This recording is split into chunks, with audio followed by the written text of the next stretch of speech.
சற்றுமுன்னர் கிடைத்திருக்கும் ஒரு செய்தி, பிரேக்கிங் நியூஸ்.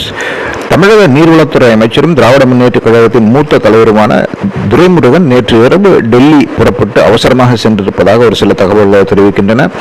கடந்த 2 நாட்களாக அவருடைய மகன் பாராளுமன்ற உறுப்பினர் கதிர் ஆனந்தன் வீடு மற்றும் சொந்தமான இடங்கள், கல்லூரிகளிலே ஒரு பெரிய அளவிலே அமலாக்கத்துறை சோதனை நடத்தி வந்தது. இந்த சோதனையிலே ஏராளமான பணமும் ஆவணங்களும் கைப்பற்றப்பட்டதாக வதந்திகள் வந்தபடம் இருக்கின்றன.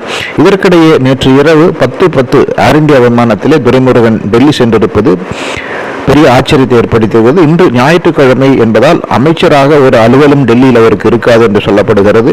அந்த சூழ்நிலையை எதற்காக இப்போது தன்னுடைய மகன் மீது அமலாக்கத்துறையுடைய அழுத்தம் இருக்கும் வேளையிலே டெல்லி அவசரமாக பயணப்படுகிறார் என்று திராவிட முன்னேற்ற கழகத்திலேயே பலரும் ஆச்சரியமாக பார்க்கின்றனர். அவரோடு பாராளுமன்ற உறுப்பினர் ஜெகத் ரட்சகனும் போயிருக்கிறார் என்று தகவல்கள் சொல்லுகின்றன. துரைமுருகனுடைய டெல்லி பயணம் ஆச்சரியத்தை ஏற்படுத்தியிருக்கிறது.